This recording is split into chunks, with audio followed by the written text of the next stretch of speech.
Supreme Rice. Since the 1930s, supporting Louisiana farmers and communities throughout Louisiana. To find out more, go to supremerice.com.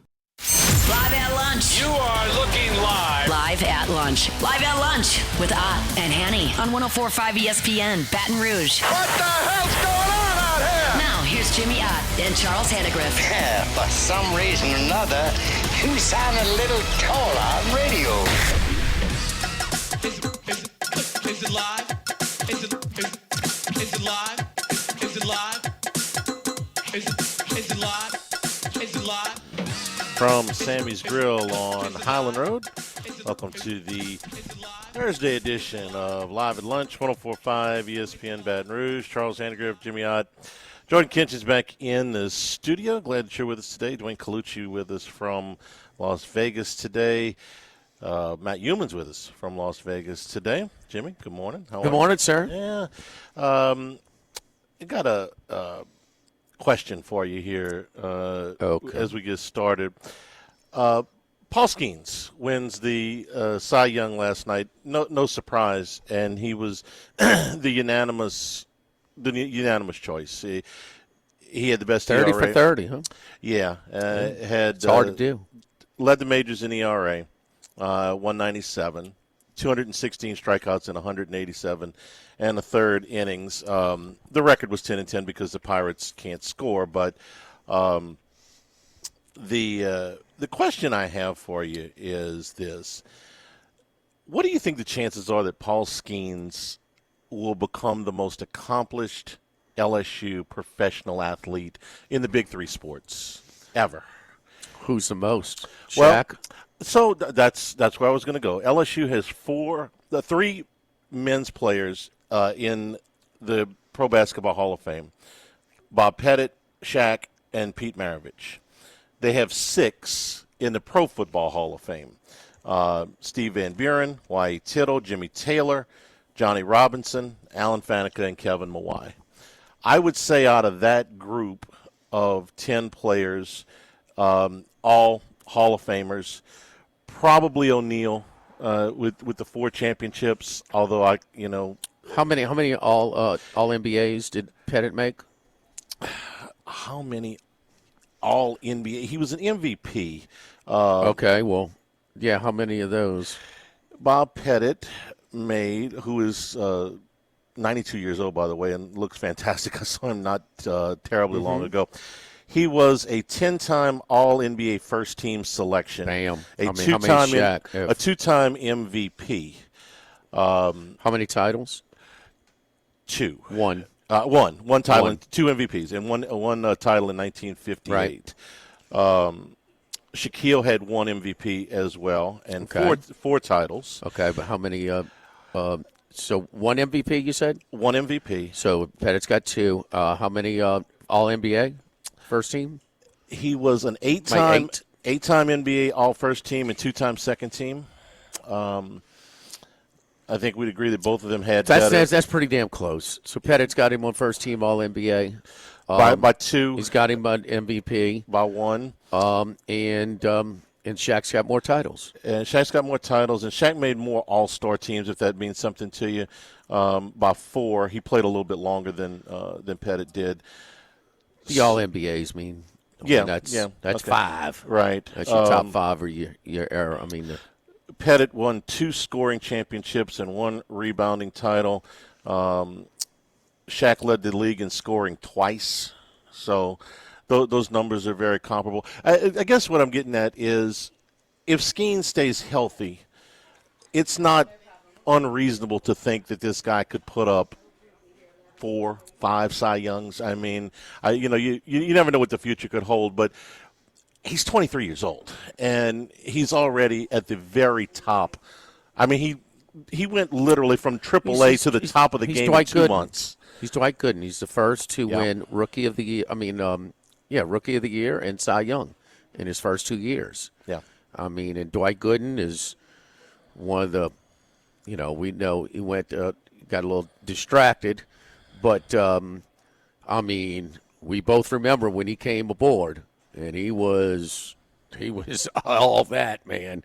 And, just super talented. I mean, you don't know, like the kid from Milwaukee, Mizorowski. You don't know if Scooble's going to jump to the National League or they'll go to the American League. Just don't know. So those Cy Youngs, I mean, yeah, you'd say he I mean, that's 3, 4, 5. I mean, I don't know. They're hard to whip out. You got to stay healthy. Nothing's a given. No. This nothing's is a given. This is they give out 2 of those. One in each league, and it's hard. Yeah, he's got a shot. I mean, he's the guy to beat. I mean, who's you start? You got one pitcher even between him and School. You going with Skenes, huh? Yes. Yeah. So I mean, and we're talking about back-to-back for Scooble. I mean, yes. I mean, so right. And I keep coming back to the reason I usually don't like to do this big picture stuff early in the career. It's kind of like slow your roll a little bit. But why I keep coming back to it with him is something we have talked about over and over again with him. That smooth, easy delivery. It is not. Anybody can get hurt, okay? But it is not a violent delivery. It is not. It does not put. For somebody that throws as hard as he does, it's probably about the least amount of pressure you can put on your elbow and your shoulder. Like I said, nobody's immune from getting hurt. He seems like pitchers are getting hurt more than ever, though, Charlie. And velocity is up. Okay, that's all. He's a high velo guy. Now he sure doesn't look like he's overthrowing. Yeah. Like you said, and I've always said it's especially right-handers who look like they're laboring more. It looks like they're more max effort guys. Something about those left-handers, they just look smoother, whether it's at the plate or on the mound. It's just more fluid. But no, he's got a chance, but it's just, man, I know it's a different sport, but what do we think of Jaden Daniels after last year? Man, I mean, it's hard, man. Now he followed up a good year. He had an abbreviated year, his rookie year, or he'd have been right there for Cy Young as well. Guy like Wheeler got hurt this year. Yeah. So he's got how many? 1 or 2 Cy Youngs? I think he's just got one. Just one? Okay. In recent. It was last year, right? Yes. No, Sale. 2 years ago. Okay, Sale. Sale got hurt this year. Yeah. So those guys seem to be laboring more, but Skenes is not immune to injury. We think he's less prone, but you just cross your fingers, man. No, so you have to do first non-winning record to win Cy Young. I think 10-10. I think I saw that on the crawl last night. So it might be because Ryan didn't win it the year he led the league in ERA and strikeouts was 8-16. Well, Carlton won it with a losing record. That was back in the early 70s. I don't think he won it with a losing record. I think the stat on Carlton was he won like 27 games for a team that won 60 or 58. He won like 40-something% of his team's victories that year, I think was the stat on Carlton, if I remember right. And then we had this is did he win it with a losing record? No, he would have been the first. Okay. To win it with a losing record. And he won 3 of his 4 final decisions to finish 10-10. So, no, he would have been the first. And he would have, Ryan could have made a strong case that year. The Astros were, I don't know, they weren't a terrible team. They finished like 10 games below 500 that year, so they weren't absolutely dreadful, but they managed to not score for him, just like our guy for the Mets. They just didn't score. DeGrom, they just didn't score for him that year. Anyway, you look at Skenes and the size, the velocity, the easy delivery. When Shaq came in the league, it's like, okay, this guy's is going to get beat on, but he's so big, that you wouldn't figure him to be really injury prone. And early in his career, he wasn't. Now, once his weight got up, it started to get him a little bit later in his career. But all indications are that Skenes has no off the field distractions. When Gooden exploded on the scene, we knew he was living hard. Okay, it was pretty pretty out there. He and Strawberry. I don't think Dwight Gooden had a military upbringing. He did not. Okay. No. So you want to talk about a guy who doesn't have he's any he's of the as safe of a play as there is. Yeah. No, he's pretty damn mature. Yeah. He's handling it. He was flat out uncomfortable with the Rookie of the Year thing. He was a little bit more colorful last night. Yeah. And we know that the whole thing with, him and Livy Dunn, and they were down at you saw the shots of their home in Jupiter, Florida. So maybe just was Saban in the background there? No, Winnie was, but it's not Saban. Barbecuing on the back patio. Oh, okay. Okay. He's down the street. He's like there across the street. I clarify, he is the first with a non-winning record. With a non-winning record. DeGrom was 10-9 that year. Okay. 18 straight games. The Mets scored either one or none for him that year. And didn't Felix Hernandez? Not 18 straight. I said 18 games period. What's that? Did Felix Hernandez won it like one game over 500 one year too? If I'm remembering right, in Seattle, he had a so-so one-loss record, but he led the league in ERA and was up there in strikeouts. And this is it's 25 years ago. Did Skenes win it? Because they were so win-loss. I mean, that was the biggest thing. Oh man, this guy won 23 games. Well, his numbers aren't as good as the guy who won 19, but no, he won 23 games. It was a different deal. DeGrom was a big deal. And what year was? So that was 2018. So that's 7 years ago. So that was a big step in.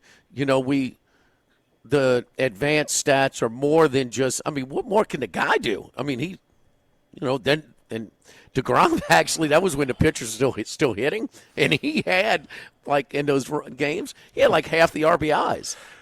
Yeah. Okay, well, let me. I'll give it to you. The year that Ryan led the league in ERA and strikeouts and went 8-16, he finished 5th in the Cy Young Award. Think about that. Led the league in ERA, led the league in strikeouts, finished 5th in the Cy Young race. Yeah. And a closer. King Felix was 13-12. 13-12. Yeah, that's kind of what I remember. 250 innings pitched that year. Yeah, but 2.27 ERA. So I mean, it's and a closer won it that year that Ryan had those numbers. And that's Steve Bedrosian.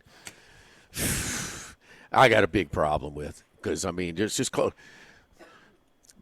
guys that can't start turn into closers. You never see a struggling closer turn into a really good starter. You see struggling starters turn into good closers all the time. Yeah. I mean, it's just – I understand it's the ninth inning. I understand a little bit more pressure there, but it's just – you got to be – like, was it Gagne the year for the Dodgers? Well, like, I don't know, 60 for 60 save opportunity. Yeah. Something ridiculous. Yeah. I mean, it's got to be so – and it's got to be a week – it's – the Cy Young for closers should be as extreme as the NFL MVP is for non-quarterbacks. And I think that's – I mean, is Taylor having a better year as a running back than any of the quarterbacks? Without a doubt, huh? Yeah. Yeah, I mean, but he's probably not going to get it. He'll probably be offensive MVP. It's almost like they've made a silent choice, an unwritten rule that the offensive player of the year can't be a quarterback and the MVP can't not be a quarterback. Well, which I don't think is right, but that's how Willie Hernandez won it one year with the Tigers in '84. He did. Is that right? Eck won the MVP closing for the A's. And the year I was talking about with Ryan, Steve Bedrosian had 40 saves for Philadelphia. He had a good year. What was Eckersley's career as a starter? Solid. He was a solid starter. But nothing special. He was so much better as a reliever. He doesn't – put it this way, his relief efforts got him in the Hall of Fame. If he had continued upon that rate for 8 more years as a starter, he's not in the Hall of Fame. What do you think about that? About what my theory on my opinion on closers and starters. Yeah. John Smoltz is another good example. Smoltz was a terrific starter. Good starter, though. No, he was a great starter. Yeah. And they just decided for, 2 seasons? And like, hey, we're going to make him a closer. And if I'm remembering this, he wasn't wild about that. He wanted to go back and start, which eventually he did. I could see that. But he was a dominant closer. And, there's other guys that good broadcaster too, Hall of Fame broadcaster. I'm big John Smoltz guy. We're here at Sammy's on Highland Road. Sammy's Grill, Charlie, since 1988, the original over here in Sammy's on Highland Road, just off of Starring. Man, we are closed for dine-in on Thanksgiving Day, but you know what? You can pick up on Thanksgiving morning. That's right. So you can call in your order ahead of time, 766-9600, or go to the website at sammysgrill.com/holiday catering menu. Just click on the main three. Fried or rotisserie turkeys. The turkey feast, your choice of a whole turkey, fried or rotisserie, includes 2 sides, half pans, plus a dozen dinner rolls. So also, the first 35 orders, we'll add a pecan pie to it. So get your order in early and get a free pecan pie. Sides, giblet gravy, cranberry sauce, mashed potatoes, boudin rice dressing, pepper jack crawfish cornbread dressing, green bean casserole with the crispy fried onions, sweet potato casserole with the praline topping, spinach and artichoke madeleine, macaroni and cheese, and our desserts, white chocolate bread pudding and pecan pies. So turkeys and sides, veggies are fully cooked, refrigerated, and ready to be heated. Heating instructions will be included. Hot turkey orders are available on Thanksgiving Day pickup from 8:30 to 10:30 a.m. Thanksgiving morning. So you can pick it up Monday, Tuesday, Wednesday, anytime, 11 a.m. to 9 p.m., or that morning from 8:30 to 10:30 a.m. here from Sammy's Grill. Go to sammysgrill.com for more details. Thanksgiving 2 weeks from today. Live at lunch from Sammy's on Highland, 104.5 ESPN Baton Rouge.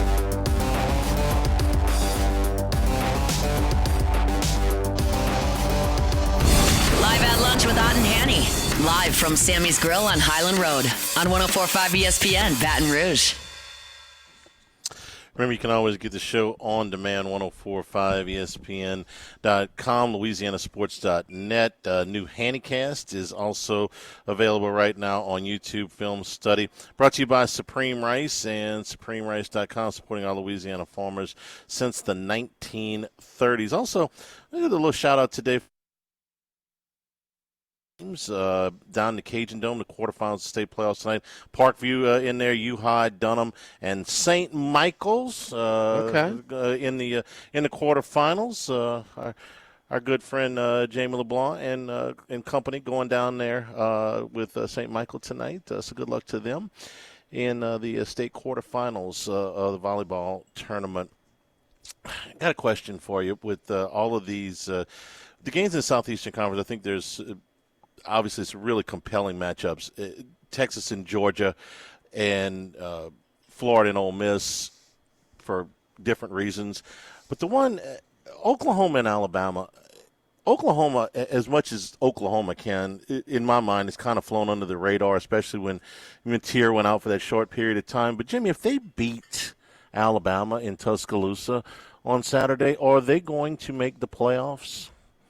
Because I haven't been thinking about Oklahoma as like a playoff. number 11. So if you beat Alabama, and then you finish up with Missouri and LSU, 10-2. They would be favored in their last 2 games at home against Missouri and LSU. And have you thought about Oklahoma as a playoff team this year? As we kind of try and refocus and look at it, I was watching a selection show the other night. By the way, the chair is a football guy. I don't know if, we get a little aggravated with some of the explanations. I mean, he's he kind of, you might disagree, but he's a football guy. He's a Baylor guy? Yeah, he just had to step down this morning. What happened there? He is stepping away for personal reasons from both his role as AD at Baylor and as the college football playoff chairman. Still a football guy. No, he is. This story just came out like 15 minutes before we came on the air. They're not saying why, just personal reasons. So, but go on. When he broke down the Texas Tech in how they had to settle for when they didn't finish their touchdowns to red zone possessions were it was kind of a low percentage. That's why they settled for short field goal after short field goal, which kept the score from getting really ugly against BYU on Saturday. So I was like, well, man, not all of them can make them, but everyone's in, and the games are going to shake out. Sure. So as far as Alabama's concerned, you better win against Oklahoma. You don't want to go into Jordan-Hare needing that game to get it in. Texas, at Georgia and then against A&M, they're going to be dog in both of those games. I think they'll be going to be a home dog against A&M, a small one, but I expect them to be a dog in that one. They got some games to be played, but yeah, does Oklahoma strike me at, but they're kind of jumbled together. And Mateer, is he getting better? He's running way more. So nothing wrong with his legs. It's always been with his hand. And we saw they rushed him back too early. And it was very ugly against Texas. The next week was not great. Like when he got to Ole Miss, he couldn't keep up with Ole Miss in their offense that day. He couldn't match score. They busted 2 long plays, but for the most part, Ole Miss's defense kept them in check in that one. So it's a guy that started off with a lot of fanfare, just kind of, because of that injury, has just kind of deterred them. But the defense is really good. The defense is real. Number 1 against the rush, yards per carry. Yards per play, they are in first place in the league by better than half a yard, which is a lot for yards per play. And yards per game, they're clear of everybody by 40 yards. Yards per rush in number 1, and maybe not quite as good on against the pass. But they have given up against the rush.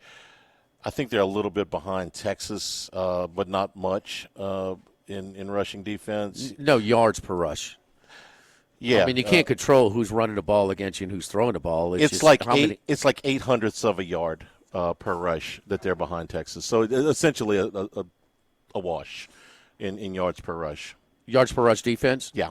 Okay. Yeah. They are, and they're clear. The next best team is Auburn, and nobody else is below 3 yards per rush. So now that defense is real. Now Ole Miss went up and down the field. Ole Miss exposed some things, but Ole Miss is really good offensively, don't you think? Texas Tech is number 1. Oklahoma's number 2, by the way. Yards per rush defense. I was talking about in the conference. I didn't have the national stat. Texas number 3, Ohio State number 4. They, if they win. I don't think they're going to win Saturday. You don't. But isn't that line a little stinky? You tell me Alabama is 1 on a neutral field, 1 or 2 over Oklahoma? I don't feel that way, but I've been saying the whole year. Alabama's living a charmed life. LSU. Is LSU any good right now? No. Okay, that game's a 1-possession game. It is. At their place in the fourth quarter. And the reason I think Oklahoma is actually, I think they're going to win this game, is they are going to make Alabama so one-dimensional in this game. They are one-dimensional. As it is, well, and even if they can't run the ball against LSU, who's a decent defense, but not as good as Oklahoma, in my opinion, especially against the rush, they are going to, you're talking about no rushing attack at all. That's an awful lot of pressure. Yeah, LSU's like number 40 in yards per play defense. Oklahoma's like 1 or 2. Yeah. So if you can't run the ball at all, and they're going to have a hell of a time. They're not. I think that's why I give Oklahoma the edge in this game, even as the road team, because I just don't see. That's a lot of pressure to put on Ty Simpson. Well, he's had pressure on him all year. But I think it will be ratcheted exaggerated. Up. Yes, I think that they. If they run the ball for more than 60 yards, I'll be shocked. In conference play, how much are they rushing the ball for? Alabama. Forget those Renner wins. Oh, gosh. Like 50, 60 a game? They're second to last. So they'll get 25. Yeah. It's not that much. He's had pressure on him all. I told you that. They have no balance. The running game's the quarterback's best friend. He has none. No. He has none. They're more watch him in person. You can see they're more finesse under DeBoer than they are that physicality. And DeBoer's a great play designer, but they're finesse, and they do a good job pass protecting, but they don't do a good job on the run blocking. There's very little push. And if you get behind the sticks, it allows Oklahoma to turn up that pressure on Simpson. They're third in the league in sacks, so they get a good pass rush. But who hasn't been able to turn up the pressure? Nobody's respecting Alabama's running game. No, they're not. And like you said, they're living a charmed life, and I think that this is a team that will go in there. I don't want to say your numbers up, but you're due a loss when you've played like this over enough weeks. Yeah. And, and I think Oklahoma's going to get Vanderbilt, 2 red zone turnovers. And that game's still a 1-possession game very late. South Carolina, they had no business winning. Now, one thing DeBoer's done, he hadn't lost in Bryant Denny. Oh, okay. I didn't realize that. You're talking about last year and this year, period? As the Alabama head coach, he is yet to lose a game at home. Then he's due. DeBoer is due. He's due. Trends are due. I mean, I guess right. it depends on whatever fits my argument. You know. Yeah. The line tells me your argument's got some substance. That line should be bigger. Who's more of a public team? Than Alabama? No, between these two. Oh, Alabama. Of course. Yeah, of course. This thing's under a touchdown for a reason. Yeah. And it's not budging. I smell a little bit of a rat. I think this is going to be a hard game for Alabama. I'm not ready to predict them losing at home because Simpson's that good. Oh, he is fantastic. And then the receiver, he's got it. It's a very good passing game, and the play he's had to be a good play designer. But Charlie, I get it. They're not going to get. They probably get less, but how much less can you get? You know, and this. Nobody's respected their running game all year, and they're not. The line is also the total is 45, so they're expecting a low scoring game. I think that's high. Right, exactly. I mean, doesn't this feel like 20-17? To your point, like that? Venables, he usually takes advantage more than most of one-dimensional teams. And who's the one that had the most success moving the ball against him this year? Without a doubt, it's Ole Miss. Yeah. And you know one thing about Lane Kiffin. At the end of the day, man, those runs and passes are going to be close.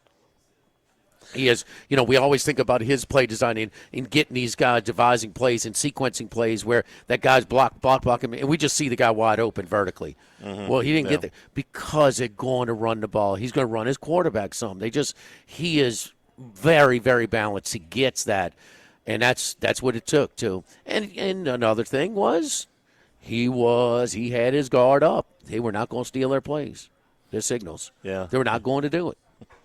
What do you think Kiffin's going to do in way of trolling Florida this weekend? He got to do something, right? With all the speculation around Florida trying to hire him, with them playing this weekend, You think he's going to be at Ole Miss next year? No. I don't either. I don't. I can't tell you where he's going to be, but it's two schools. It's LSU and Florida. Sure. Yeah, he's not going to Tulane to replace Summerall when he jumps. No. Is he going to Memphis to replace Silverfield? No. He's no. Not. So I don't. Charlie, he hasn't signed that thing for a reason. That's right. Oh, Jimmy Sexton is just, the price goes up every day, don't you think? Well, they're getting antsy. I'll bet they are. I don't think he's in the. I don't think it's the mood for his typical trolling. I think things are getting a little tense in Oxford. Okay. Yeah, you're right. Because if their season ends and he hasn't signed that contract, the odds of him signing with Ole Miss decrease by a factor of 10. Okay? If he's going to stay at Ole Miss, he would sign it just to get the distraction out of the way if he was going to stay. Now, I'm not saying necessarily before this weekend or before maybe the Egg Bowl, but certainly before the playoffs start. If he is intending to stay, I think he will sign that deal. If he doesn't, then I think it's open season. If he wanted to stay, he would have signed it already. Maybe Sexton is milking him. Yeah, maybe the sweet spot is after the regular season, but before the playoffs. Don't you? If he stays. Maximum price to Ole Miss. And I'm hearing that maybe they're conscious of it, and they're getting a little antsy, and they may not let him coach the playoff and take that stance. It's a hell of a thing, man. That is what has loomed over the whole Kiffin thing from the time Napier was fired at Florida and just exacerbated when Kelly was fired at LSU. There's going to be a coach that jumps at some point. Now, it's easier to jump for Tulane because maybe they don't. Do you think Kiffin thinks he has a team to win it? I don't. I don't. I don't necessarily think they're going to win it, but they could win a game or two. He's in the building. He's got to believe, look, if we do everything and we just catch a break here and there, I don't think they're the best team, but a puncher's chance, they get in. Yeah, I think he thinks he's got a shot. Never been in the playoff. Okay, we're going to go. We're on track to host a game. So let's go win a game. Yeah. Maybe, and then we'll see. Maybe we can catch a good draw. Maybe somebody can upset somebody. Catch a break. Maybe we can do that. Okay. So because that, and I don't want any distractions. Give me the deal, man. Jimmy, yeah, they give me enough. How much do I need, Jimmy? Let me sign a thing. Hadn't happened. It hadn't for a reason.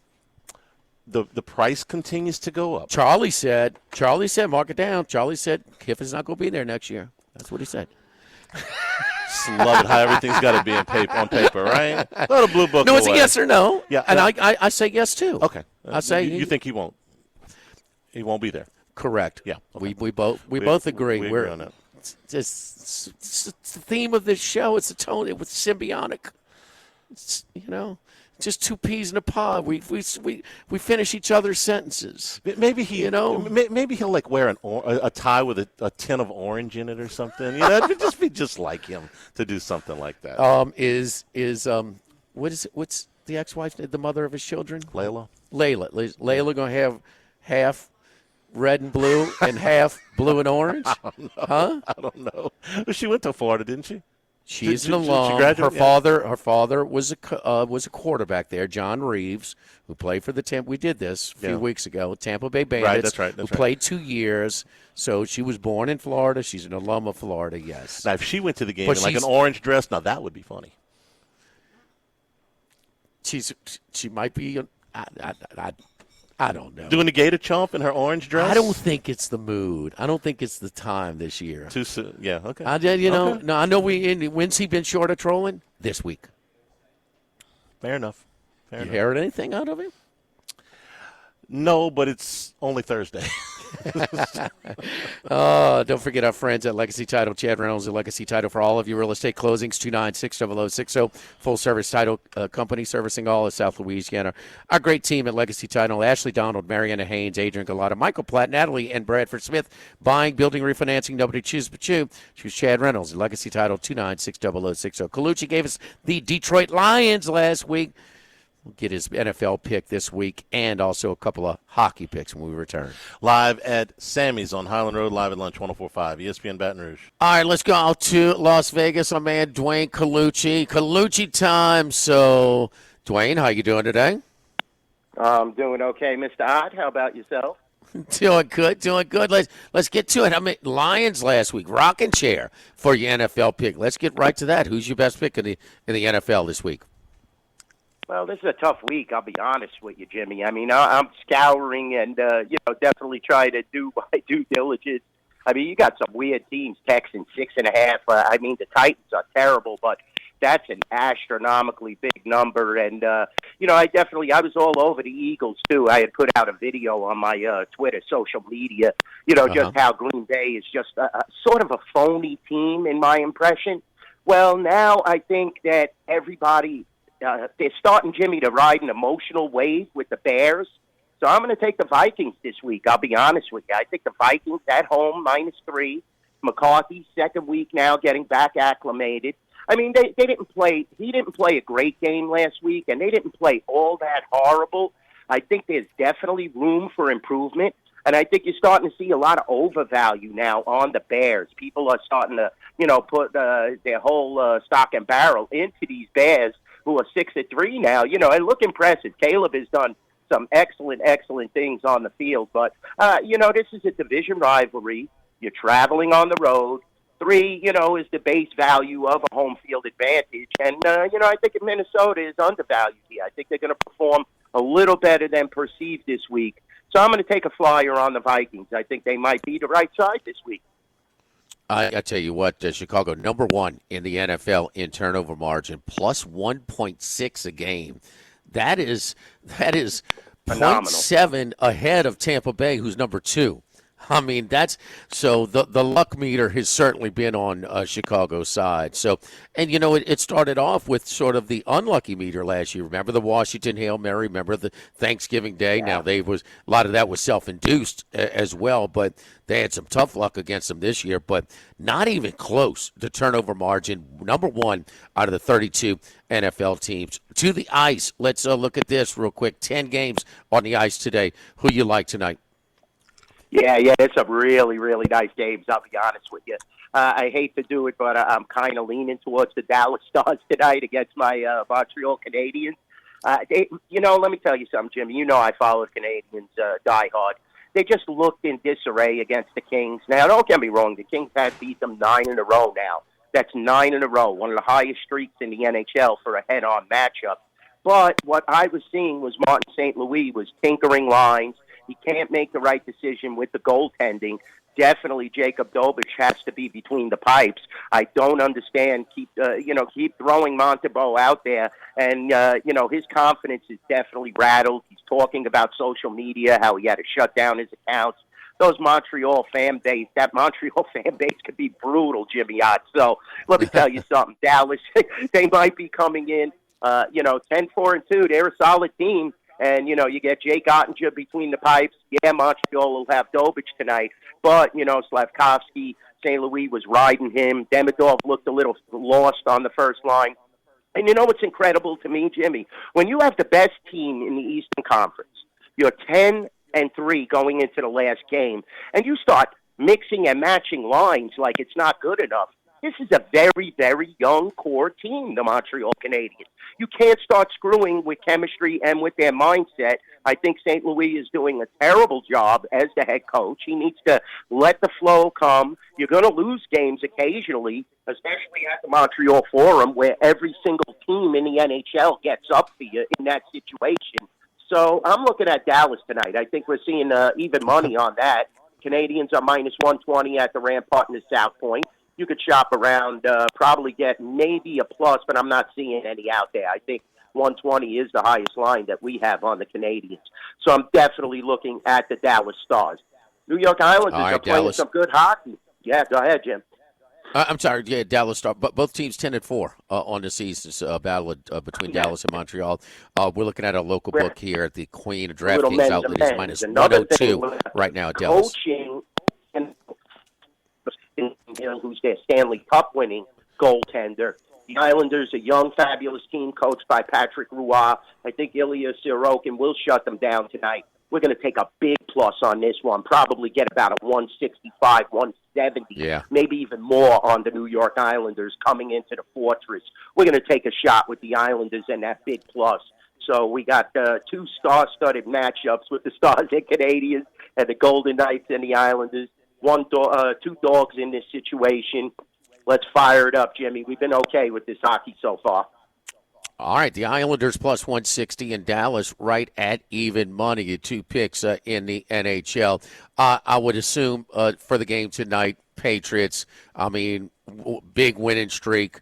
The Jets, they got a couple of special teams touchdowns and beat Cleveland and showing some signs at least with Justin Fields, but it's got to be one-way traffic with all New England action at the Rampart tonight, huh?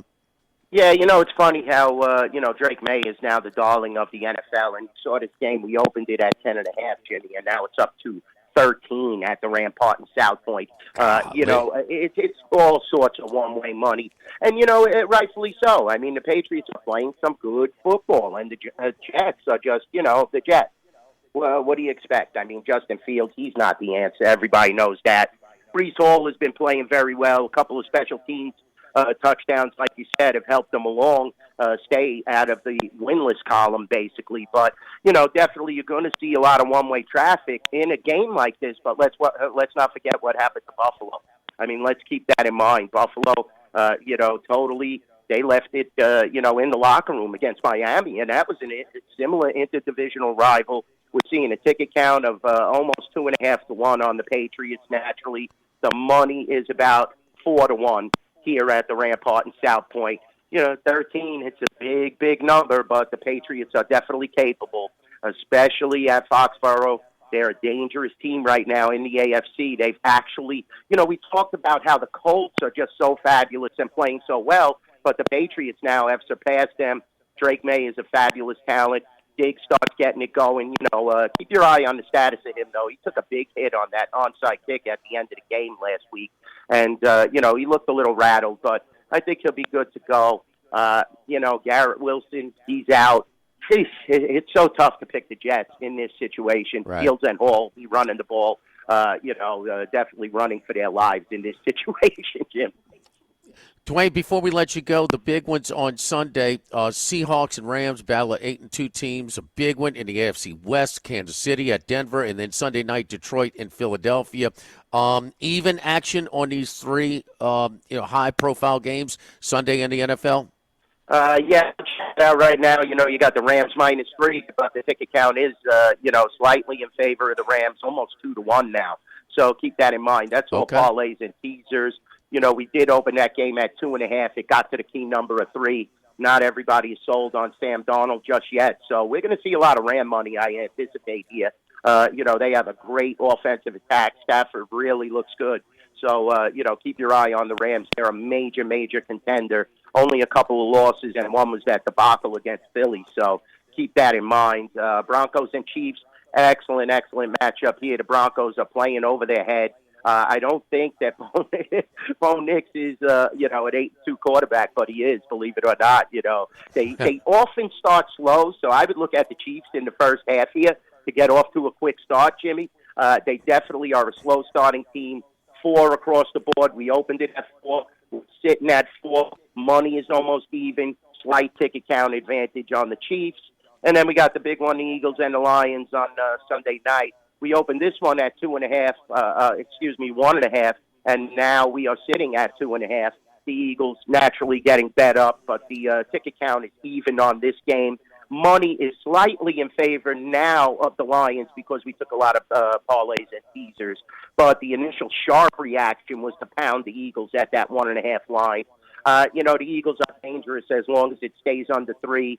They made a lot of mistakes. Sirianni kept Green Bay in the game last week. I just couldn't believe it. How many mistakes you can make with 2 minutes to go that you can't run out the clock. And Jordan Love is still throwing with a possibility to beat you.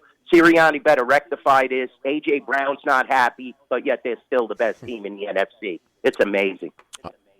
Follow Dwayne on Twitter or X at NYBookieDwayne, at NYBookieDwayne. Dallas, the Stars, the Islanders coming back even money and plus 160. And then the Vikings. You and Randy McKay both on the Vikings on Sunday in the NFL. Again, follow Dwayne on Twitter at NYBookieDwayne. You're ever at the Rampart, make sure you go by and tell my man we said hello. Dwayne, good luck to you, buddy. We will talk to you next week. I appreciate you, Jimmy. Say hi to everybody in lovely Baton Rouge. The best. You're the man. Thank you, Dwayne. We appreciate it. Don't forget our friends at Relief Windows and ReliefWindows.com. For windows, for doors, for siding, and for shutters. That's right. Relief Windows is excited to offer custom-built interior louvered shutters and exterior powder-coated aluminum shutters for your home. Our shutters are not only durable and aesthetically pleasing, but they also enhance privacy, light control, and storm protection. Again, for windows, doors, siding, and shutters, it's Relief Windows and ReliefWindows.com, 8 a.m. to 5 p.m. Monday through Friday, 288-8138. Live at Sammy's Grill on Highland Road, getting ready for your holiday orders, your rotisserie turkeys, fried turkeys, the dressings, the sides, the gravies, and all the desserts. Following your order at 766-9600. Live at Sammy's, live at lunch, 104.5 ESPN Baton Rouge.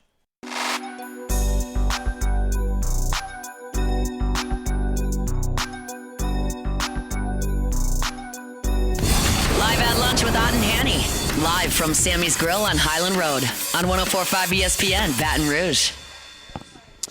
Back here at Sammy's Live at lunch. I'm not looking forward to it. I'm on your side with this team in the Thursday night game. I thought this one, like, okay, so the Giants beat the Eagles last time. Remember, yeah, it was a big deal. And Scatterboo.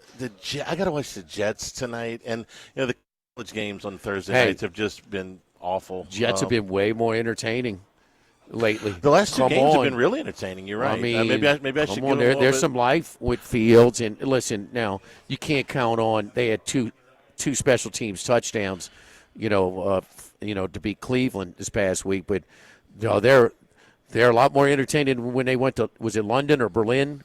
What was that? That Denver game? Denver, that was terrible. Gosh. And of course, they were great in the fourth quarter against Cincinnati. Jerks.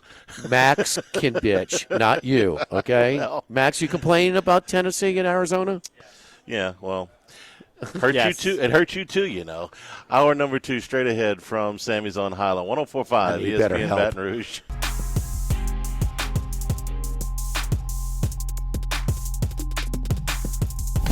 Live at lunch with Ott and Hanny. Live from Sammy's Grill on Highland Road on 104.5 ESPN, Baton Rouge. And return at Sammy's here on Highland. Thanksgiving 2 weeks from today. Let Sammy's help you out here with all of your holiday items here on Highland Road. I had to finish my gumbo, Charlie. I understand. The day of, you can pick up Isn't that all cool? the way to day of. 8:30 to 10:30 on Thanksgiving. Now you can pick it up anytime, Monday, Tuesday, Wednesday. But Thanksgiving, because sometimes the turkeys would sit overnight, they just lose a little bit of their juiciness. Dry up a yeah, little it bit, dries out a little bit, So that bird gets a little dry. So got to get your orders in. The rotisseries are ones that I like, man. I like that too. Yeah. You got to get your order in by when? Charlie, you would ask me that, huh? Oh, I thought you had that. I was eating my gumbo, Charlie. Can you buy me a little time? Time to go back to work. Yeah.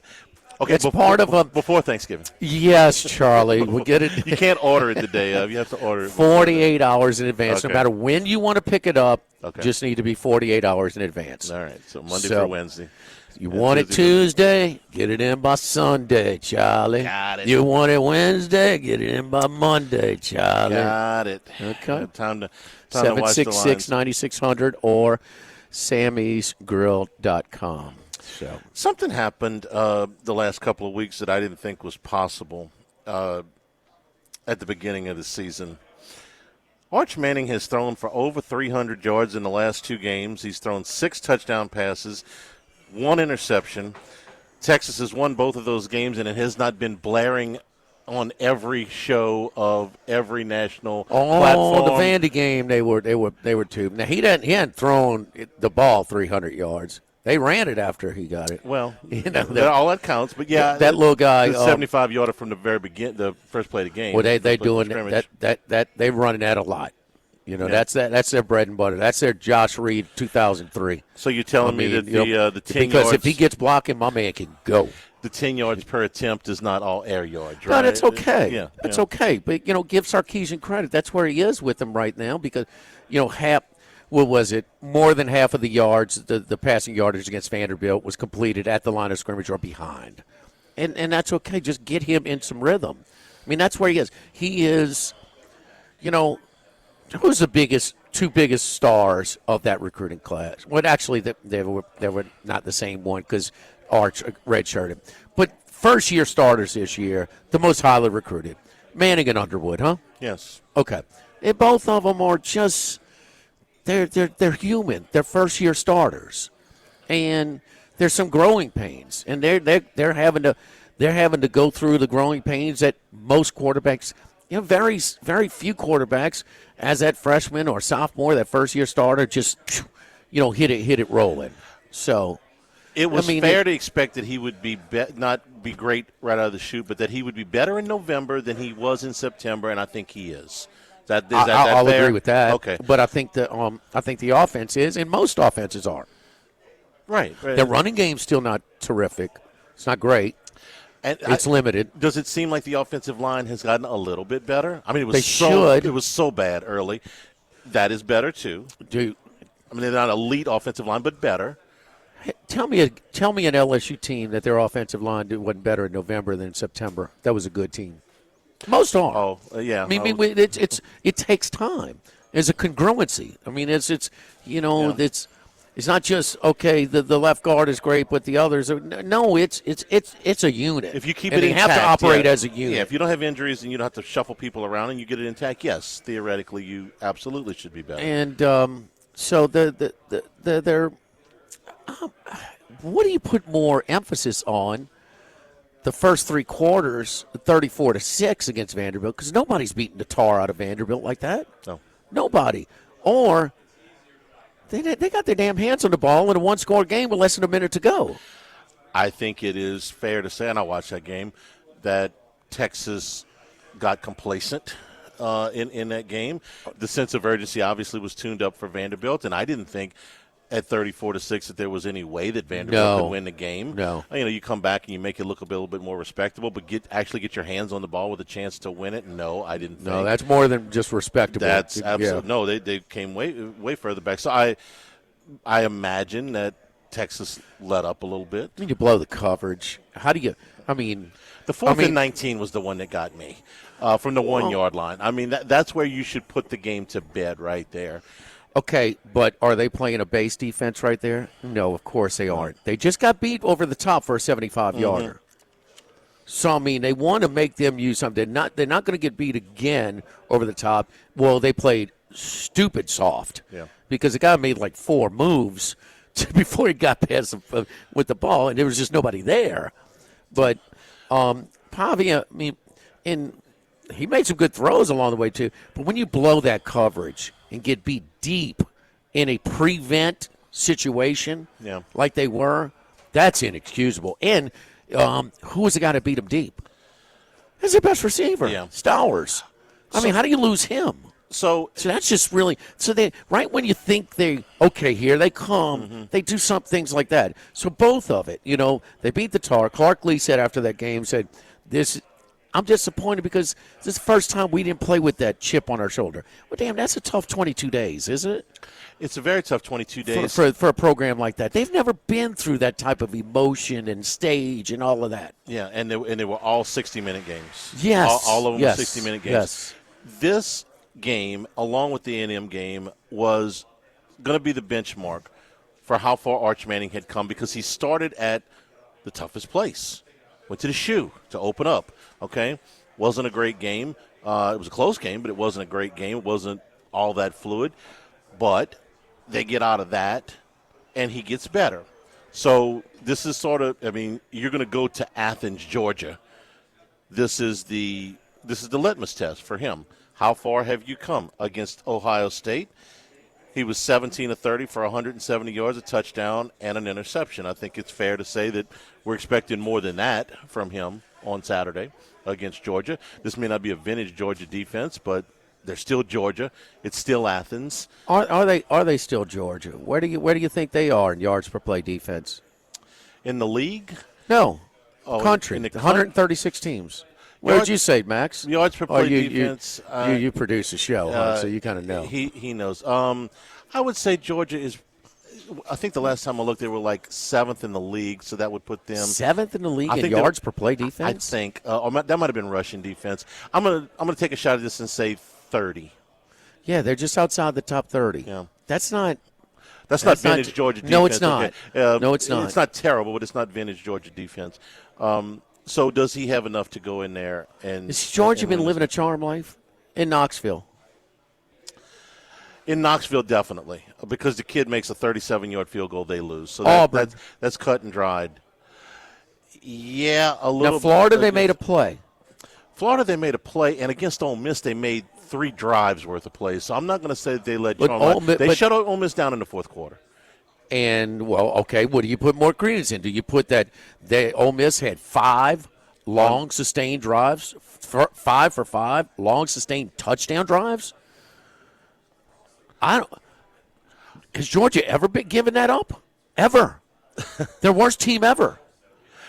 Vince Dooley's team didn't give up 5 straight touchdown drives to start the game. You know when they did, and you'll remember the game. Goff didn't. The Mettenberger, Rick didn't. The Mettenberger Aaron Murray game, the 42-38 They didn't have game. 5 straight touchdown drives. Not straight touchdowns, but they had to 5 start touchdowns. the game. Not to start the game. Okay, that's what happened. Okay. At their place. I put more stock in the fourth quarter because the game was close and they had to have the stops and they got it done. I'm not going to discount the fact that they gave up all those yards, but I'm going to put more on what happened in the fourth quarter. I don't know if they do that. Season high for them in Starkville. Total yardage, 579, and rushing yardage over 300. Both season highs. They fell behind 7-0, gave up a long sustained drive, and really didn't have a whole lot. This is just not the Georgia defense they've had under Kirby. No. It's probably his weakest defense. I don't remember his first team, but certainly then way behind the championship teams. Live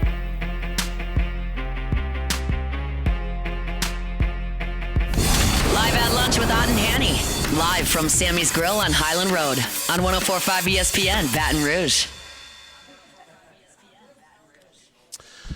Back here at Sammy's Live at lunch. Apologize for momentary drop there. So, go right into our college football notes here for the weekend. Let me mention this to the Baton Rouge Community College. Got a women's men's doubleheader tonight. Today is the 13th, huh, Charlie? Mm-hmm. Yes, indeed. So 2 weeks before the 27th, Thanksgiving. So women tip off at 5:30, men at 7:30. So St. Aloysius night at the men's women's doubleheader at Baton Rouge Community College. Free admission for all St. Aloysius students. So get a big start in the season, right? Beginning of the season. So BRCC men and women's basketball, women's doubleheader versus Holmes Community College tonight.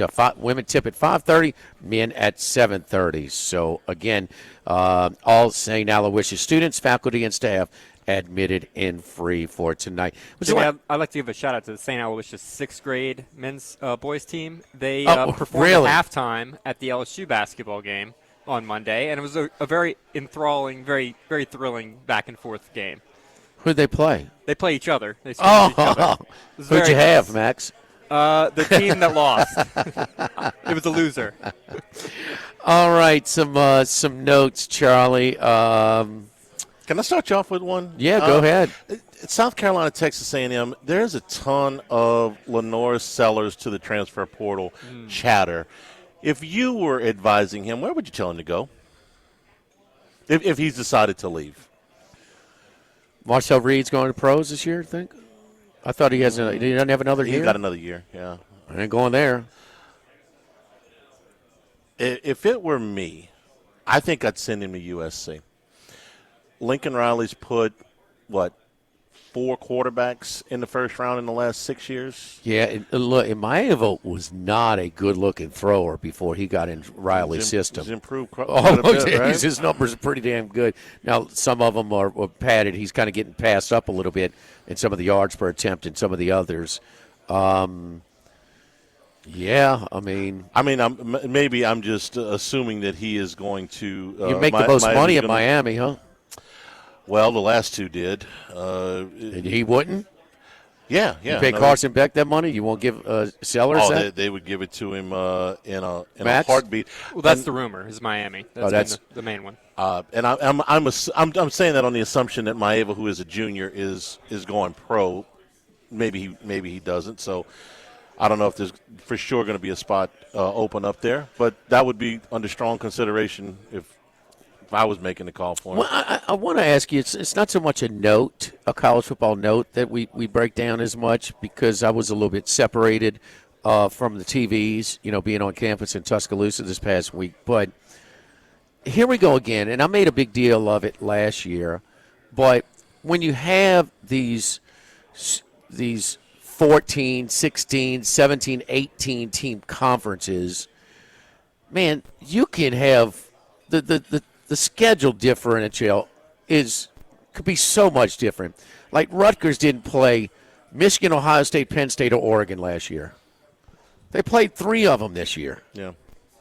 And SMU last year did not play Clemson, did not play Miami, did not play Notre Dame, and they went to the AC. And so this year, Texas A&M. We get on Texas having an advantageous schedule, and we're going to say, man, Oklahoma's got a tough one, Florida's got a tough one, but the top teams, A&M doesn't play Georgia, they don't play Alabama, they don't play Ole Miss. When you have 75 teams in the conference, that's going to happen. Okay, but is there any way to kind of adjust this? Would you try and you have no division, so we've been debating this since they went to 12 it's just a byproduct teams. of these stupid, amount of teams you have in a conference. You have too many teams in the conference. You got 16 teams in the conference, and you're playing 9 conference games. You're going to miss some. Well, they got 8 this year in the SEC, so they'll go 9 next year. Yeah, right. Next year is what I'm talking about. No, it's math. You have to play this many games, and you got this many teams. I think they've rectified it to where you're not going to go. They can't make it fair every year. The best thing you can do is make it as fair as you can over a 4-year rotating period, which they've come a lot closer now. Wisconsin got a little greedy. They didn't do what built – look, they were a doormat before Barry Alvarez got in there and started taking these guys that were headed like to the MAC and stuff like that, getting them in to walk on, developing kind of what Nebraska did in their heyday, but just staying in their lane. We're going to run the ball first. We have a big physical imposing line, and then we're going to be solid on defense. No, we want to modernize the offense. Well, it hadn't worked. Well, when you modernize your offense, become more, it doesn't help also that your starting quarterback gets hurt every year. Okay? No. So that hurts. And the other thing is they're not in the Big Ten West and playing Purdue every year, playing Minnesota every year. Help me out with some of the other ones. I mean, the West. Minnesota. Yeah, I mentioned him. Okay. Yeah. They're 9-15. What's that? They don't have the Big Ten divisions anymore. That's what I'm saying. So that's They don't have those 5 teams that were not heavyweights each and every year on their schedule. They are 9-15 under Luke Fickell in conference play, which would have gotten you fired, I think, a lot of places. And I was frankly a little surprised they decided to bring him back. I'm assuming that's financial, that they just didn't want to swallow whatever that they would have. Charlie, we asked one this, but this 5-0 team at home against an 0-5 team, huh? Yeah, you told me that. In conference play. And in the Sun Belt. And I said about a 10 to 14 point. I gave myself a little slack in the rope here, but it's much smaller than that. I'll tell you what, I'd like to lay just 10 at A&M in College Station against Kentucky. I would. That's the SEC comp. What's the Big Ten? So you take it's not take Indiana or Ohio State at home against Wisconsin. Purdue. You're going to lay a lot more than 10. No, it was didn't they play? It's like Indiana, 30. No, not Indiana hadn't gone to Purdue yet. That's the bucket. No, that's game. That's the end of the year. Game. Ohio State went somewhere. They were 28-point favorite. Ohio State's a 33.5-point favorite against UCLA this week. So there you go. That's Jerry Neuheisel train has kind of calmed down a little bit. They have 3 films. He's got 3 films on him, right? Kentucky's 2-5 now. Okay. In conference, what about they have improved? What about this? Pace of play. If you look at it, Ohio State sometimes is not, and it's kind of kept their quarterback. And I thought, part of it's a new quarterback. We're going to spoon feed him and bring him along slowly, which is not good. Throw him up. We throw it all over, 40 times a game. They don't do it. Sort of seeped out of Columbus that they feel they're going to make a deep run into the playoff. They're in the playoff, just a matter of their seeding. And also, Michigan's got a chance for that game to be their ticket to the playoff. And that's a triple revenge spot for the Ohio State Buckeyes. But shortening games, shorten the amount of snaps, because you shorten the snaps, you reduce the chances of injury, and knowing that they're thinking that they're going to play 15 or 16 games this year. Which is fine. Load management in college football. I'm starting to wonder just how much Ohio State has been tested. Is the best team on their schedule that they have played so far still Texas? Yes. Oh, no, they don't have a great win. No. At Washington. At Illinois, who was ranked at the time, but is nothing special. Penn State. They got outgained in that game. Did they? I'd forgotten that. Penn State was supposed to be good, but they're not. I mean, Texas is still their best win, but that's. I'd say those are. That's Arch Manning's first road start. Mm-hmm. We know. And how did he look? He looked like he was making his first road start, huh? And you got UCLA and Rutgers before you play Michigan. Whoever they play they're going to play Indiana in the Big Ten championship game, I guess. But whoever they play in the first round of playoffs, I think will probably be better than anybody on their current schedule. I mean, let's be fair. Indiana pulls away late from Penn State. Indiana gets all this credit. The grit they show late. They got tested. Ohio State just ran over Penn State. I mean, so they had them at home. One was on the road, and certainly the quarterback played at a much higher level in the Indiana game than he did against Ohio State. Now, part of it's the defense you're playing, but Gruckenmeyer was nobody expected that level of play. I mean, he threw for 300 yards. He threw for maybe 100 in the Indiana game. I I know it's not fair, and look, yeah, I mean, Indiana's, Penn State's Penn State. But do you think that was the same level of performance for Penn State Saturday that you saw in the Rose Bowl against UCLA? Or even you saw at Ohio State's so good, it's hard to tell. They make teams look worse than they are. And I didn't think Penn State looked completely terrible in that game. But they didn't have the potent passing game that they had Saturday. And, by the way, Ohio State at Purdue, the 28-point favorite? 29? At least. 29. 29. Yeah. 29. But you didn't do the reveal on that 5-0 team against the 0-5 team. SOUTHERN. How about that? My man comes from Marshall. Southern Miss? They're 5-0 in league play. I was with some Southern Miss people in Tuscaloosa. They're excited as heck. I mean, we scratched it. Wait, why does he leave? This program's better. This team's better. I mean, he brought them all with him. No, they're Marshall he brought half of them. Yeah. Yep. Quarterback Braylon Braxton's with him. So, but Southern Miss, and who's the 0-5 team? Texas State. Texas State. Okay. And Texas State has players suspended because they got in a little tussle with the Raging Cajuns at the end of the game. Didn't see that. You didn't see that? I didn't see the fight. No.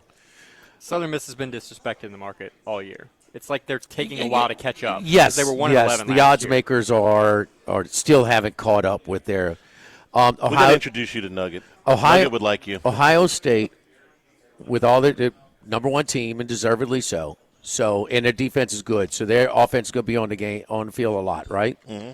119th in plays per game out of 136 teams. They're on pace. So to this play, is deliberate. They're on pace Charlie, to play two fewer games in the regular season than the average team, basically. Max, you did the research on Kirby Smart. Not his worst defense yards per play, but second worst. Yes, his first year, 2016, first year at the helm in Athens. He was 5.3 defensive yards per play. So it's like they're 5 right now. 0.3 of a yard difference. Can I ask you a question about Ohio State before we get off of that topic? How many minutes, how many drives have they trailed for this year? I don't think very damn few. They trailed against Washington. Okay. Yeah, Washington kicked a field goal early, and then they got inside the 10 again and got stuffed on fourth, and that flipped the game, and Ohio State led at half by about 10 or so. So maybe 10 minutes of game time. It's a lot easier to control the tempo when you have the lead. No. And they've had the lead the whole year, which to their credit. They've got a superior roster. I mean, every week. I mean, even now they're not playing a Texas game. They're not doing that at that game. Yeah. Okay, but once they win that game and they have some of these mismatches, and look, there's some bad teams in the Big Ten. I mean, some bad teams. So you can do this. You can. Your quarterback's hurt. You can sit him and let him heal up against Southeastern. You can do that. They didn't. I think, for example, this week. It's a miss. Laying 33.5 against UCLA. They failed to score 40 points in their last 3 games, despite the fact that they've only punted in each of those games once. So, to me, catching 33.5, that's too many because they might only score 34, 38 without even punting. It is deliberate. Usually the inferior roster wants to shorten the game. They're doing it. I mean, you could say the reporters, whoever reported did a good job because, they're deliberately shorting these games. I mean, they're going to play 12. They're going to play in the Big Ten championship game. And if they win it, even with a bye, that's 3 more. That's 16 games.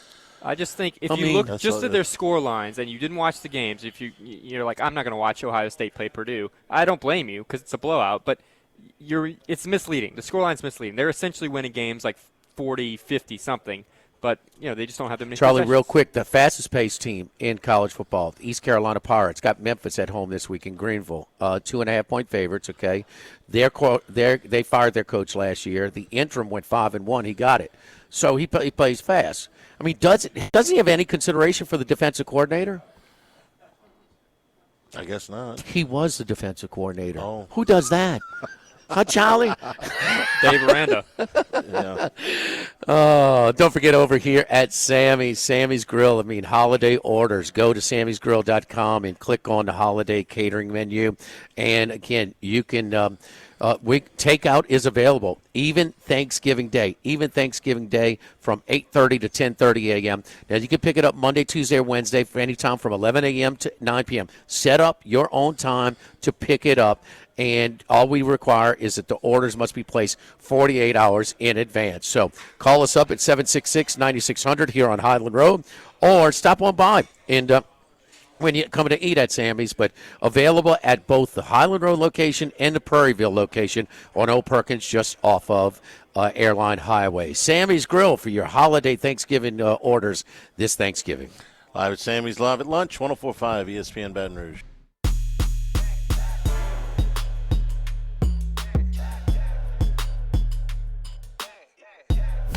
Live at Lunch with Ott and Hanny. Live from Sammy's Grill on Highland Road on 104.5 ESPN Baton Rouge. Matt Humans joins us right now via Las Vegas. VSiN, he was in Hawaii, bringing home that Rainbow Warrior 38.6 rocking chair for us. Good job, Matty. Man, will you look like a poster child for Portillo's Italian beef sandwich, man, all soggy and in Hawaii, man, like a Chessy cat, Charlie. You should have seen that cockeye eating grin on his face, man, with that 38.6 win. Good job, Matty. We liked it. I tell you what, you did. I sat out in the rocking chair, but I also sat out in the rain for 5 hours. But it was I was happy to be out there. Because when you win with a 7-point dog, 38-6, that you get much better than that, and had Hawaii on the money line as well. But that sets up an interesting game this week with San Diego State that we'll talk about coming up. I'll tell you what, I want to go to this place in Baton Rouge where every night is a fiesta. Where is this? That is Las Palmas, baby. Yes, indeed. And Rio Cantina. You come on. Okay. All right. Matt, you trust me. I got you covered on all your eats and drinks. We know a few restaurants in this town, okay? I know we got you covered. We got you covered. All we want is five more like Hawaii last week, you know? Can you get 5 more of those for us? Well, I tell you what, you've got more great restaurant sponsors on your radio show than we do on our radio TV network. You guys do a great job with the sponsors and the food. I got to get down there in Baton Rouge sometime. Maybe next football season. Look forward to it. Randy McKay has made it. He made it down on his way to Final Four. Ask him if he ate well. Big dog did not. I can tell you one thing: you put a plate in front of him, it's gonna come back clean. I know that. So, who we got this week, Matty? Okay, who do we got? You know what? I don't like this card as much as I liked it last week. I ended up with 12 games last week. This week, I'm going with, here we go, Michigan State plus 7.5, Northwestern plus 13, Iowa as a 7-point dog at USC, San Diego State minus 3, and Boise, San Diego State under 41.5. And I'm not there yet, but I'm thinking about playing Georgia 5.5-point favorite against Texas. That number's dropped at Circa. I want to get your guys' opinion since you know the SEC so well. I'm not completely buying into the Arch Manning and Texas improvement that a lot of people are talking about. I know he has looked better the last couple weeks, but I'm not going to forget everything that happened before that, and I'm not convinced that Arch Manning's going to do it on the road against a ranked opponent, which he hasn't done yet. What's your guys' take on the Texas-Georgia game? We talked a lot about it before you came on, and first thing is that I think that I kind of almost like chasing money against Georgia. I mean, some of the covers that they've had in some of the games, Tennessee, Auburn, just to name a couple. But they did have a season high 567 yards offense and over 300 yards rushing in Starkville this past weekend. But we looked it up. Since Kirby's first year, 2018, you said, Max? Is that right? 2016. 2016. That was his worst defense yards per play. This is the second worst. This is just not. You don't have those, those 3 guys from the Eagles, and you just don't have that. Teams that move the ball, even Mississippi State on their first drive. I mean, I could go back to Vince Dooley. I could say, probably never have they given up 5 touchdown drives to open a game like they did against Ole Miss this year. So this Georgia defense, just outside the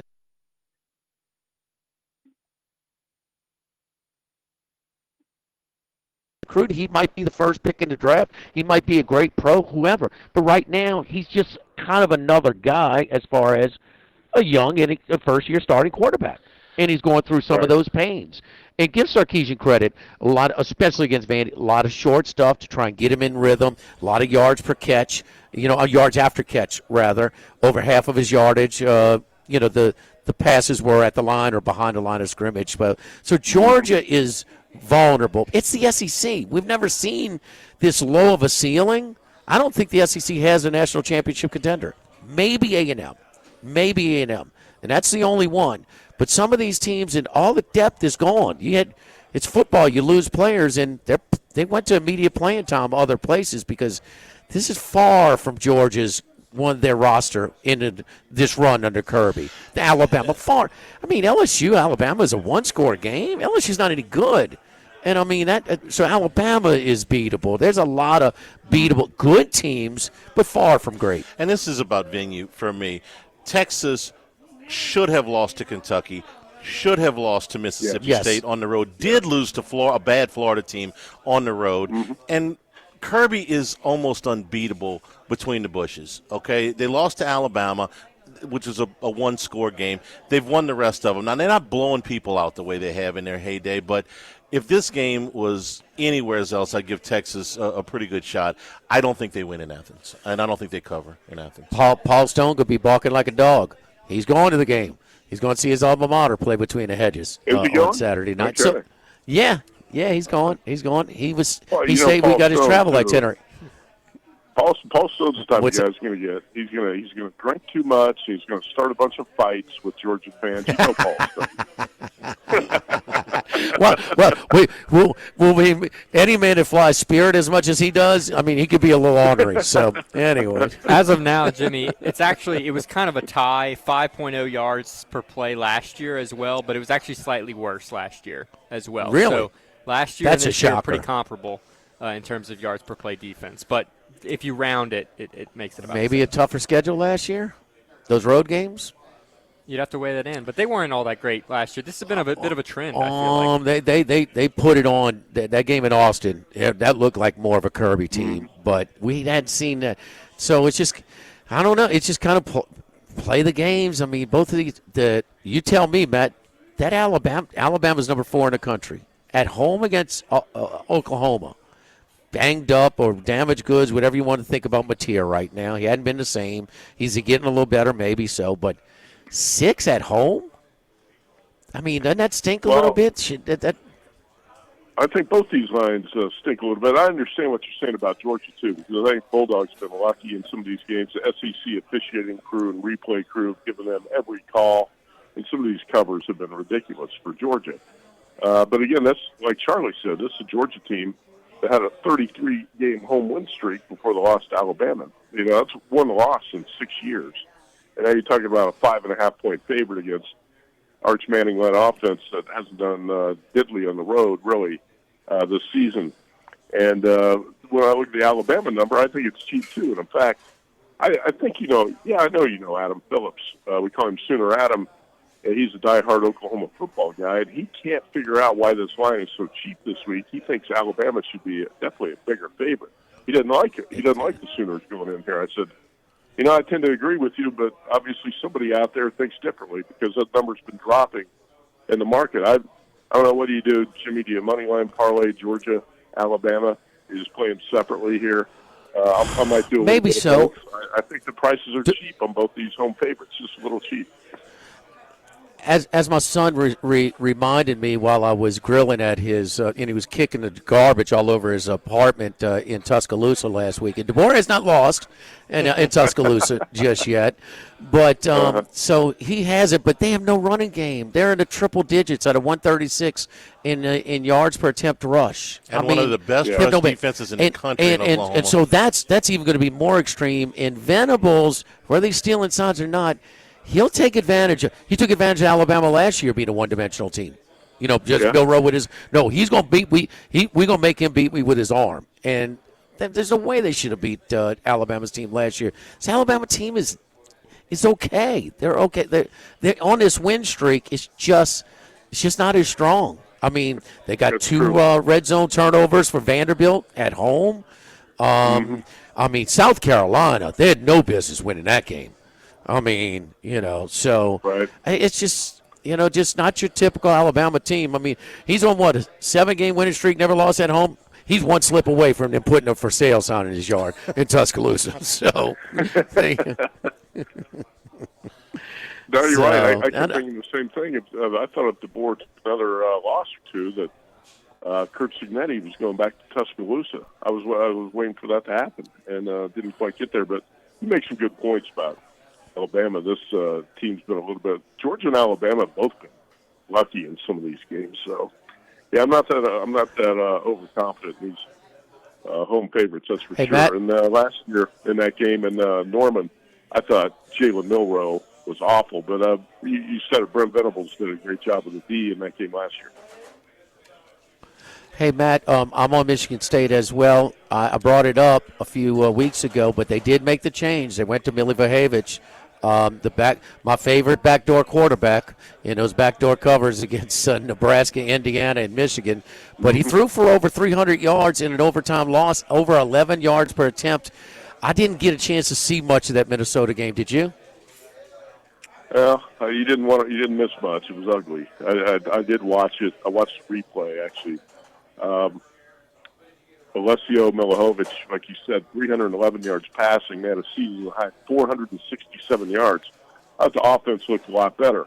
At the same time, that Minnesota defense has been run over by a lot of teams, including Purdue, which is at the bottom of the Big Ten. So I'm not sure they're going to run over Penn State like this. But I do like the quarterback change from Aiden Childs to Milivojevic, and Jonathan Smith, I think, did the right thing there. Spartans off a bye. Lost 6 in a row. You got to think they're going to be up for this game big time. And what Penn State is best case scenario 6-6. Every goal they've had this season's been flushed down the toilet. After the way they lost that Indiana game, I don't know how the Nittany Lions get up to go on the road and cover this number. One thing I'm concerned about is I have not heard one person this week talk up Penn State, and that number just sits there at 7.5. I've probably heard 10 people I know who like Michigan State, including myself. Nobody likes Penn State, but the number's not moving. I had a checkup earlier this week, and my doctor told me 3 things. He says you need to clean up your diet, you need to exercise, and you need to quit betting on Michigan State because it is taking years off of your life, okay? It has they been cover every week. but it's taking years off of my life. I mean, this is bad for my health. Well, you know what my doctor told me? Quit losing. Oh, well, okay, so, they are excruciating to watch. Hey, I mean, you ever see that talk show where they put the video and they video them driving around in a car? Is that how Adams, Sooner Adam and Macero, is that how it went in their little car ride in Del Mar? That was a friendly conversation. I don't know if I've seen that commercial. Which one is that? No, Macero and Sooner, Oklahoma Adam, it's Jerry in Del Mar when they got into it. Comedians in cars having coffee. Yeah, that's it. All right, your best NFL pick. Who we at? You ripped him up last week. Oh, by the way, I like Northwestern as a home dog a little bit better than Michigan State. We didn't talk much about that, but Justice Haynes out for Michigan, and Bryce Underwood, underwhelming, 61% completion, 7 touchdown passes for the season. That's it. Keep an eye on the Purple Cats at Wrigley Field in that one. Best NFL play is going to be tricky. I'm going to go with the Giants +7 against the Bears. Against the Packers. I had a couple games I was looking at here, and considering actually the Raiders on Monday night, but I don't want to go that way. Let's go with the Giants +7 against the Packers. And this Jordan-led offense has been pathetic in the last couple of weeks. He's not reading defense as well. He's not making quick decisions. Matt LaFleur for some reason, was late getting plays in. If you watch the Packers, they're trying to make a comeback against the Eagles, and they're running the play clock under 5 seconds almost every time. It was really annoying watching the Packers against the Eagles, and I didn't even bet that game on Monday night.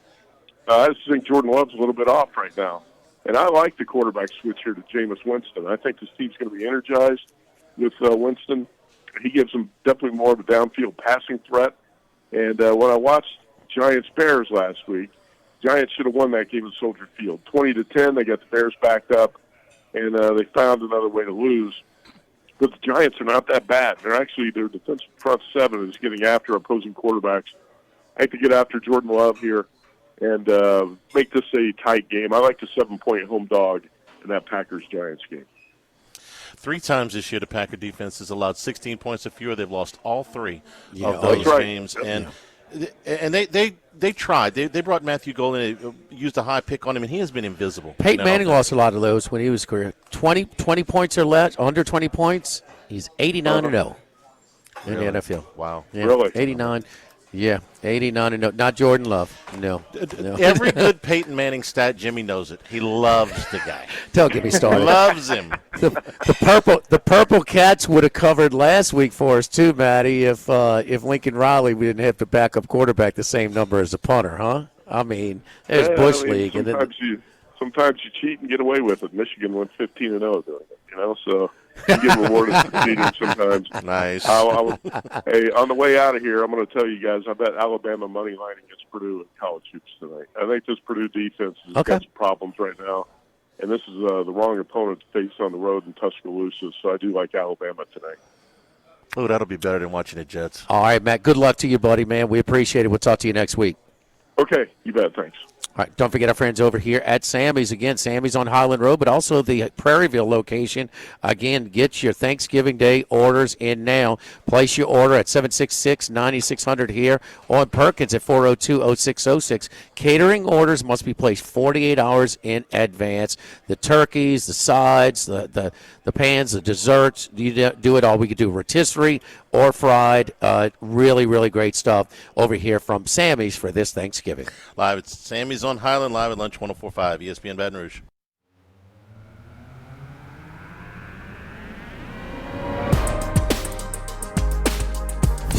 Live at Lunch with Ott and Hanny.